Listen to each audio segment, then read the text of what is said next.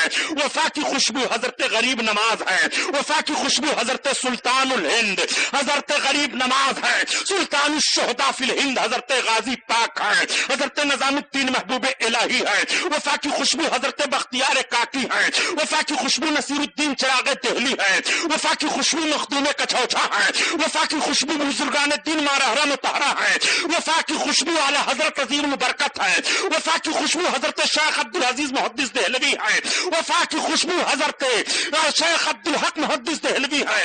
یہ سب وفا کی خوشبو ہے۔ عرب کو آئی بوئے وفا جہاں سے، میرا وطن وہی ہے، میرا وطن وہی ہے۔ یہ وہ ہندوستان ہے، یہ وفا کی خوشبو ہے ہندوستان میں۔ اسی لیے ان بزرگوں نے ہندوستان کو پسند فرمایا۔ آج 1000 سالہ عرس غازی پاک کا منایا جا رہا ہے۔ قربان جاؤ 1000 سالہ عرس پاک پر، 1000 سالہ یادگار پر۔ 1000 سالہ یادگار میں شریک ہونے والے زائروں میں مبارکباد پیش کرتا ہوں، اور خصوصاً انتظامیہ اور خدامین کو پورے شہر میں بینروں سے اعلان کیا، اخباروں کے ذریعہ اعلان کیا، محفل خانے کو بقعہ نور بنا دیا۔ سرکار غازی پاک رضی اللہ تعالیٰ عنہ کی بارگاہ میں خراج عقیدت پیش کرنے کے لیے نہ جانے کون کون جتن کیے ہیں، تاکہ پتہ چل جائے یہ 1000 سالہ مرد مجاہد کی یاد منائی جا رہی ہے، مرد مجاہد کا عرس منایا جا رہا ہے۔ پیارے، ایسے عظیم اور بابرکت مجاہد کی بارگاہ میں حاضر ہو، جن کے فیض و کرم کا دریا بہ رہا ہے، جن سے نہ جانے کیسے کیسے لوگ شفا پا رہے ہیں۔ ہر روز خدامین کو، ہر سال خادموں کو فہرست ملتی ہے، کتنے کوڑھی اچھا ہوئے، کتنے نابینا اچھا ہوئے، کتنے کیسے کیسے لوگ اچھا ہوئے، کتنے لوگ صاحب اولاد بنے۔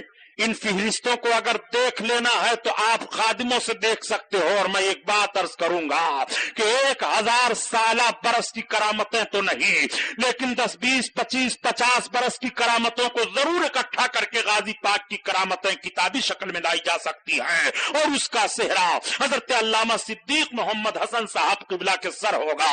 یہ کوشش کریں کہ غازی پاک رضی اللہ تعالیٰ عنہ کی کرامتیں جو صادر ہوتی رہتی ہیں، ظہور میں آیا کرتی ہیں، ان کو اکٹھا کیا جائے تاکہ لوگوں کو پتا چل جائے میرے غازی پاک کی کرامت ہے۔ آنکھ مانگنے والے آ رہے ہیں تو آنکھیارے ہو رہے ہیں۔ آنکھ مانگنے والوں کو دیکھنا چاہتے ہو تو بی بی زہرا کو دیکھ لو، ان کی قبر بھی بنی ہوئی ہے۔ یہ آنکھ مانگنے ہی کے لیے آئی تھی۔ غازی پاک مجھے آنکھ دے دو۔ غازی پاک میں نے سنا ہے آپ بہت کچھ دے رہے ہو۔ چوکھٹ پر اپنے سر کو رکھ کر کے آنکھ مانگ رہی ہیں تو آنکھ بھی روشن ہو گئی، اور بی بی زہرا کا دل بھی روشن ہو گیا۔ غازی سرکار نے روشنی دے دی ہے، آنکھ کی بھی روشنی دی ہے اور دل کی بھی روشنی دی ہے۔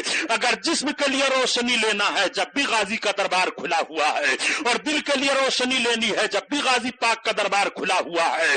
یہ ایسے مسیحا ہیں کہ جسموں کو بھی شفا دے رہے ہیں، اور یہ ایسے مسیحا ہیں کہ روحوں کو بھی شفا دے رہے ہیں۔ روح کا بیمار آئے وہ بھی شفا پاتا ہے، جسم کا بیمار آئے وہ بھی شفا پاتا ہے، اس لیے کہ غازی پاک کا وہ دربار ہے کہ غازی ہند دربار حالا تیرا،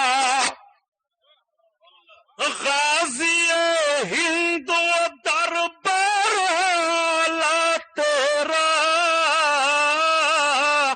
اور کبھی محروم نہیں مانگنے والا تیرا، مانگنے والا تیرا۔ اس لیے ہندوستان میں دہشت گردی پھیلانے والوں سے میں عرض کروں گا کہ غازی پاک غریب نواز کا روضہ موجود ہے ہندوستان میں۔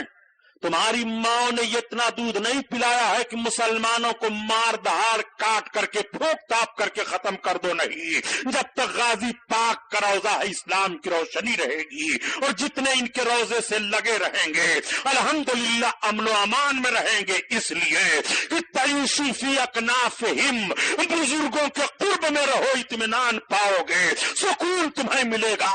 اگر سکون ملے گا تو بزرگوں سے ملے گا، اطمینان ملے گا تو بزرگوں سے ملے گا۔